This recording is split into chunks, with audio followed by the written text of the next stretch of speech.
Hello, I'm Cheryl, and this is Sleep Tight Relax, a bedtime podcast for the young and young at heart. For more interruption-free bedtime stories and access to our entire catalog of calming bedtime stories, please consider subscribing to Sleep Tight Premium. Visit sleeptightpremium.com to start a free trial. Thank you.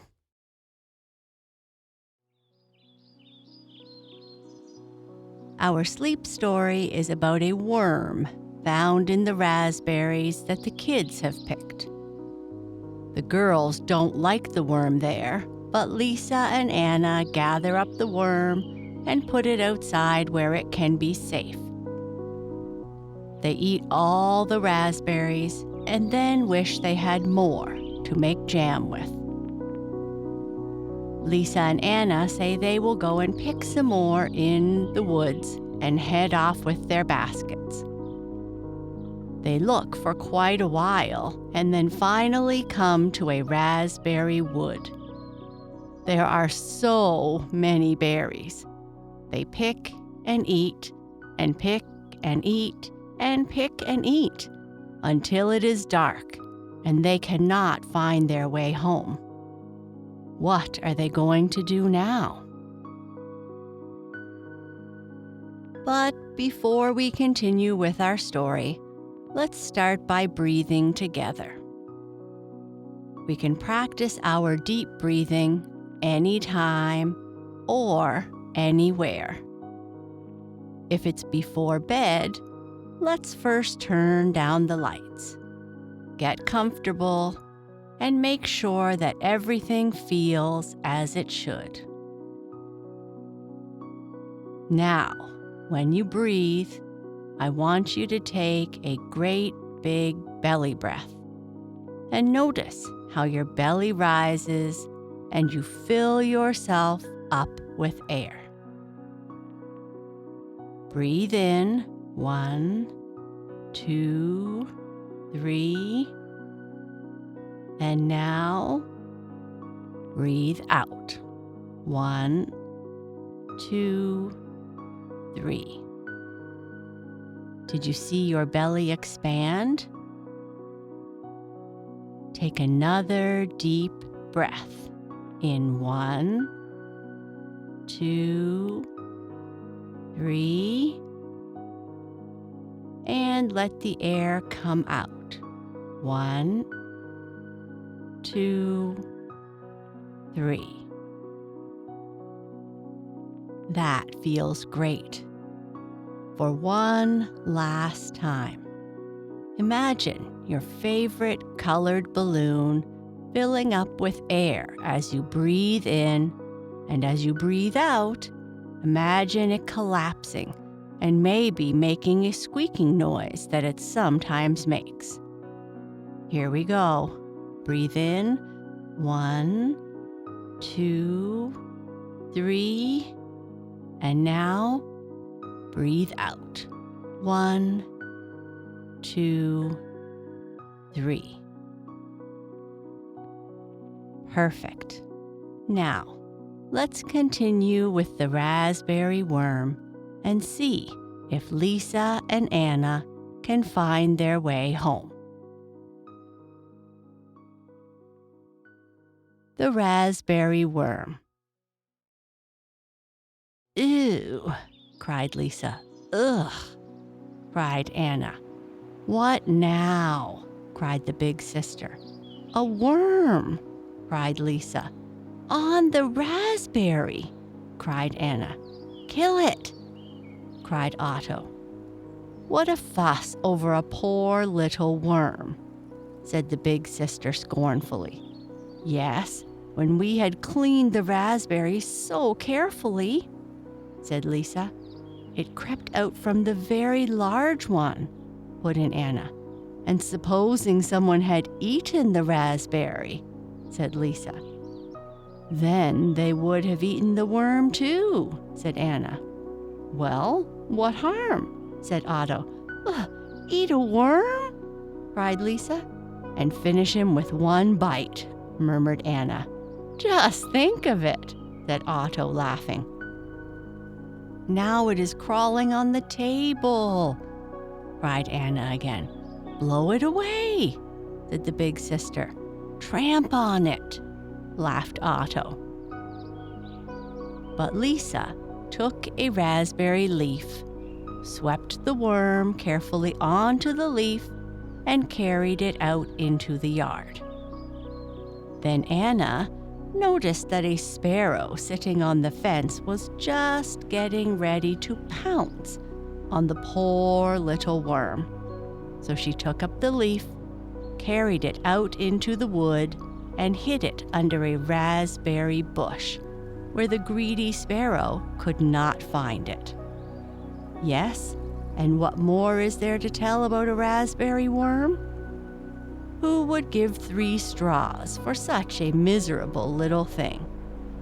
Yes, but who would not like to live in such a pretty home as it lives in such a fresh, fragrant, dark red cottage, far away in the quiet wood among flowers and green leaves? Now it was just dinner time, so they all had a dinner of raspberries and cream. "Be careful with the sugar, Otto," said the big sister, but Otto's plate was like a snowdrift in winter, with just a little red under the snow. Soon after dinner, the big sister said, "Now we have eaten up the raspberries, and we have none left to make jam for the winter. It would be fine if we could get 2 baskets full of berries. Then we could clean them this evening, and tomorrow we could cook them in the big preserving pan, and then we should have enough raspberry jam to eat on our bread." "Come, let us go to the woods and pick," said Lisa. "Yes, let us," said Anna. "You take the yellow basket, and I will take the green one. Don't get lost and come back safely in the evening," said the big sister. "Greetings to the raspberry worm," said Otto mockingly. "Next time I meet him, I shall do him the honor of eating him up." So Anna and Lisa went off to the woods. Ah, how delightful it was there! How beautiful! It was certainly tiresome, sometimes climbing over the fallen trees, getting caught in the branches, and waging war with the juniper bushes and the midges. But what did that matter? The girls climbed well in their short dresses, and soon they were deep in the woods. There were plenty of bilberries and elderberries, but no raspberries. They wandered on, and at last they came. No, it could not be true. They came to a large raspberry wood. The wood had been on fire once, and now raspberry bushes had grown up, and there were raspberry bushes and raspberry bushes as far as the eye could see. Every bush was weighed to the ground with the largest, dark, red, ripe raspberries. Such a wealth of berries as 2 little berry pickers had never found before. Lisa picked, Anna picked. Lisa ate, Anna ate, and in a little while, their baskets were full. "Now we shall go home," said Anna. "No, let us gather a few more," said Lisa. So they put the baskets down on the ground and began to fill their aprons. And it was not long before their aprons were full too. "Now we shall go home," said Lisa. "Yes, now we shall go home," said Anna. Both girls took a basket in one hand and held up her apron in the other, and then turned to go home. But that was easier said than done. They had never been so far in the great woods before. They could not find any road nor path, and soon the girls noticed that they had lost their way. The worst of it was that the shadows of the trees were becoming so long in the evening sunlight, the birds were beginning to fly home, and the day was closing in. At last, the sun went down behind the pine tops, and it was cool and dusky in the great woods. The girls became anxious, but went steadily on, expecting that the woods would soon end, and that they would see the smoke from the chimney of their home. After they had wandered for a long time, it began to grow dark. At last they reached a great plain overgrown with bushes, and when they looked around them, they saw, as much as they could in the darkness, that they were among the same beautiful raspberry bushes from which they had picked their baskets and their aprons full. Then they were so tired that they sat down on a stone and began to cry. "I am so hungry," said Lisa. "Yes," said Anna, "if we only had 2 good meat sandwiches right now." As she said that, she felt something in her hand, and when she looked down, she saw a large sandwich of bread and chicken. And at the same time, Lisa said, "How very strange! I have a sandwich in my hand." "And I too," said Anna. "Will you dare to eat it?" "Of course I will," said Lisa. "Ah, if only we had a good glass of milk now." Just as she said that, she felt a large glass of milk between her fingers, and at the same time Anna cried out, "Lisa, Lisa, I have a glass of milk in my hand. Isn't this weird?" The girls, however, were very hungry, so they ate and drank with a good appetite. When they had finished, Anna yawned, stretched out her arms, and said, "Oh, if only we had a nice, soft bed to sleep on now." Scarcely had she spoken before she felt a nice, soft bed by her side, and there beside Lisa was one too. This seemed to the girls more and more wonderful, but tired and sleepy as they were, they thought no more about it, but crept into the little beds, drew the covers over their heads, and were soon asleep. When they woke up, the sun was high in the sky, the woods were beautiful in the summer morning, and the birds were flying about in the branches and the treetops. At first, the girls were filled with wonder when they saw that they had slept in the woods among the raspberry bushes. They looked at each other, they looked at their beds, which were of the finest flax, covered over with leaves and moss. At last, Lisa said, "Are you awake, Anna?" "Yes," said Anna. "But I am still dreaming," said Lisa. "No," said Anna, "but there is certainly some good fairy living among these raspberry bushes. Ah, if we had only a hot cup of coffee now and a nice piece of white bread to dip into it." Scarcely had she finished speaking when she saw beside her a little silver tray with a coffee pot, 2 cups of rare porcelain, a sugar basin of fine crystal, silver sugar tongs, and some good, fresh white bread. The girls poured out the beautiful coffee, put in the cream and sugar, and tasted it. Never in their lives had they drunk such beautiful coffee. Now, I should like to know very much who has given us all this, said Lisa gratefully. I have, my little girls, said a voice just then from the bushes. The children looked round wonderingly and saw a little, kind-looking old man in a white coat and a red cap, limping out from among the bushes, for he was lame in his left foot. Neither Lisa nor Anna could utter a word. They were so filled with surprise.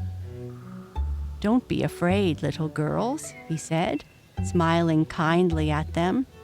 He could not laugh properly because his mouth was crooked. Welcome to my kingdom. Have you slept well and eaten well and drank well? He asked. Yes, indeed we have, said both the girls. But tell us.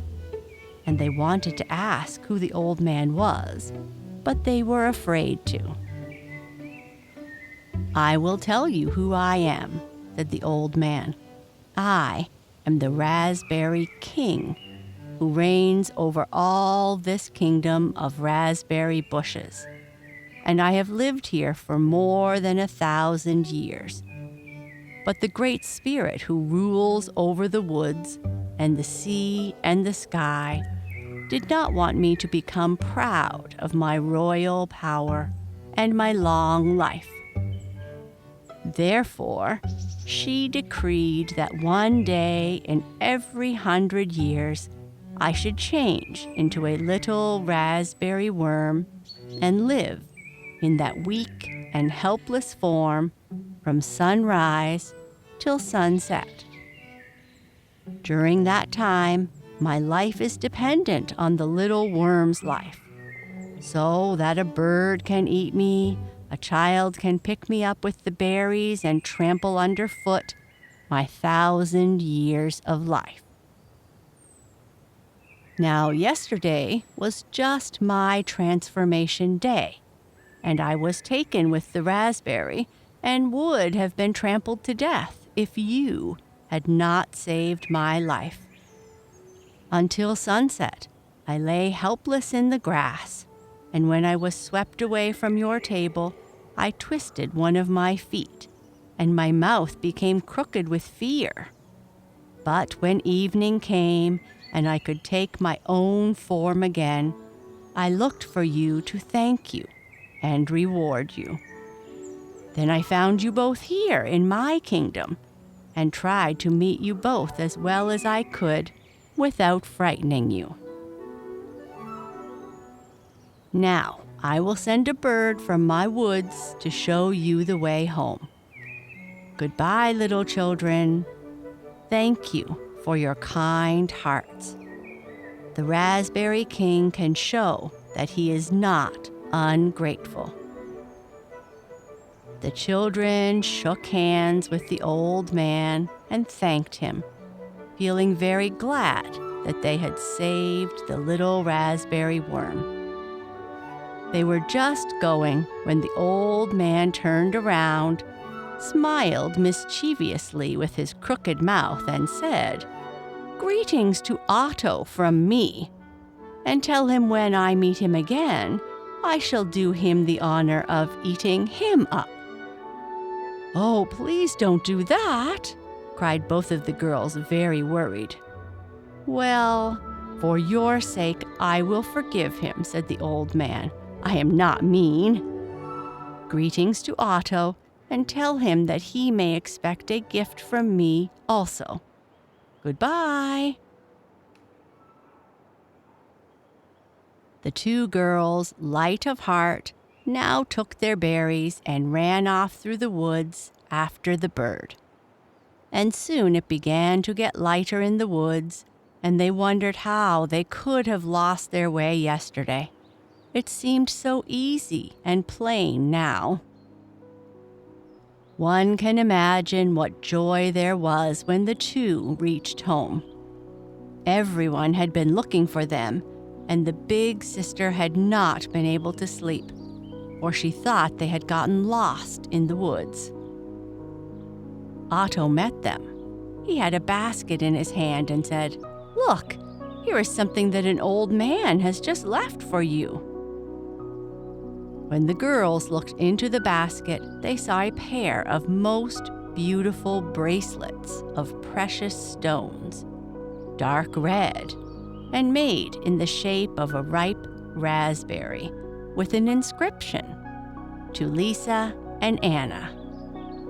Beside them, there was a diamond breastpin in the shape of a raspberry worm. On it was inscribed, "Otto, never destroy the helpless." Otto felt rather embarrassed. He quite understood what it meant, but he thought that the old man's words were noble. The Raspberry King had also remembered the big sister, for when she went in to set the table for dinner, she found 11 big baskets of most beautiful raspberries, and no one knew how they had come there, but everyone guessed. And there was such a jam making as has never been seen before. And if you like to go and help it, you might perhaps get a little, for they must surely be making jam still to this very day.